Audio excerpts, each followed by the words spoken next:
Hello, Paulo Leite here, record collector. I just received this awesome box set that has been released recently. It's called the Salsoul Records. It's Good for the Soul, the Vincent Montana years 1975 to 1978. It's a beautiful box and some 8 discs inside.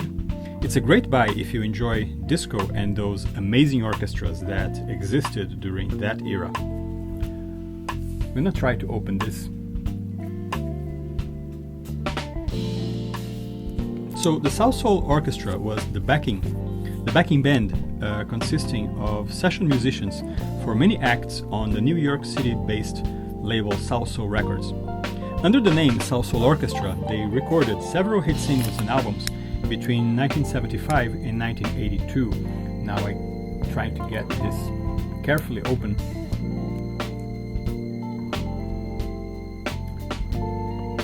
Let's see this. Yep, a little bit more. Don't try this at home, kids. I really would like to keep this plastic, but the box opens like a clamshell, so I have to get rid of it. Some boxes you can tuck the records through a space on the spine. Not this one. So I'll just have to try to get this open.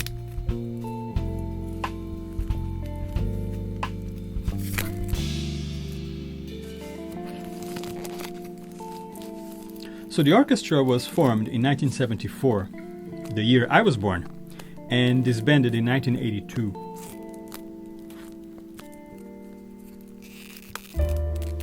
The orchestra featured elements of MFSB, which was the orchestra associated with Philadelphia International Records. There you go. Now let's see what's inside.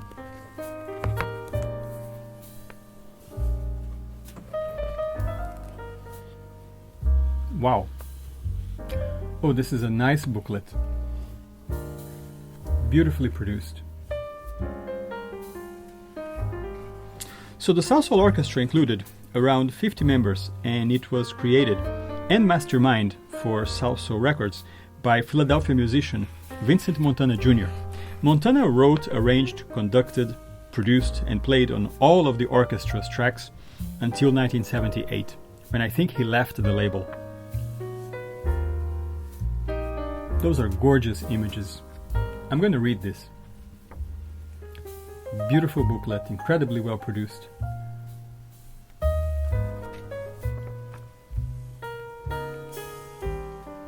The Salsoul Orchestra initially consisted of many of the original members of Philadelphia International's MFSB, who had moved to Salsoul as a result of disagreements with producers Kenneth Gamble and Leon Huff over finances. Other members began performing as the Ritchie Family and as John Davis and the Monster Orchestra. Oh, I have these.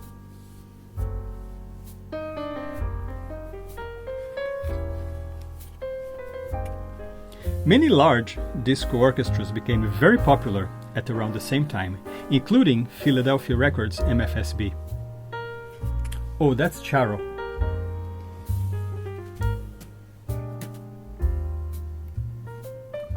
Charo was a gorgeous musician. She was Spanish. I think she was born in Murcia, in Spain. There is a beautiful video of her on YouTube playing the guitar, playing Recuerdos de la Alhambra. It's a beautiful composition. So she was a very gifted musician.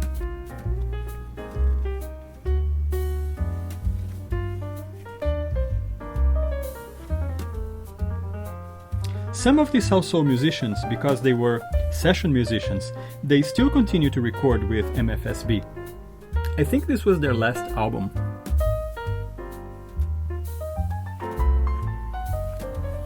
Oh, and here we have information about the tracks. This is great. I love when those booklets have lots of information about each individual track. That's amazing. Yeah, disc by disc. Oh, and hear the entire orchestra. All the people. Yeah, amazing. Well, that's a great booklet. Now let's see the discs.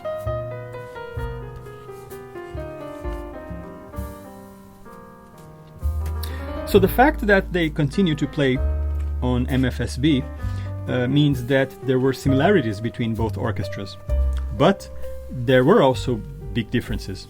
MFSB was bigger, it had a larger brass section, similar to the big bands of the past, and to a certain degree it was more refined and elegant. Salsoul, on the other hand, had a lot more Latin flavor. It was more danceable, and it was a bit more provocative in a funny way. Both had lots of strings, but for example, Vincent Montana Jr. disliked the 5 saxophones that MFSB had. However, although he also had a number of different saxophones, just like MFSB, he used them in a very different way. Once you listen to both orchestras, like I have, you start to spot the same musicians, but with different results. Not better or worse, just different. One of the things I love about Salsoul Orchestra and the orchestras of that era, and there were many, it's the exuberance. When I made a video about my visit to Fantasyland Records, I'm putting the link above, I talked about the evolution of the big band era. Duke Ellington, Glenn Miller, Harry James, Cap Calloway, Louis Armstrong, those were beautiful orchestras, and they lived through the 30s, the 40s, the 50s, and through the 60s, when jazz started to become more abstract and minimalistic, centered on trios, quartets, and solos. They were naturally absorbed into soul and pop and later disco through Motown, Stax, Atlantic Records, and so many other small labels that were producing brilliant, and they were brilliant, truly brilliant black artists. Some people may think of Sinatra when they think of those orchestras of the time. But the truth is that by 1969, the audience was clearly moving away from that. Black producers like Kenneth Gamble and Leon Huff, they reinvented the orchestra. To me, they were the heirs of that big band jazz era. Gamble and Huff founded Philadelphia International Records in 1972. The big band, the jazz sound, it was all carried into those pop orchestras like MFSB in 1971 and Salsoul later in 1975. I made a video about the Funk Brothers, the orchestra behind Motown, and their instrumentals a couple of months ago. I'll put the link above so you can check it out. To me, these disco acts like Salsoul Orchestra represent the very last end of all that. Even though it all plenty much ended by 1980 and 1982, their influence is still felt today. I'm going to devour this box.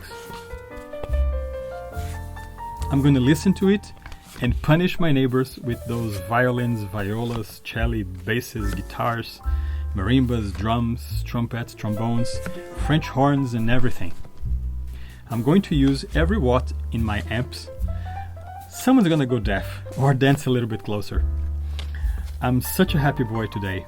Maybe I'll make another video later about what I heard. But today I'm excited I have it. I wish Philadelphia Records would also release all the albums of MFSB in one single box. So if you enjoyed this video, please give it a like and subscribe to my channel. I'm a music lover just like you, and there is more great content coming soon. Also, go to record shops, buy records. Music is life. Thank you.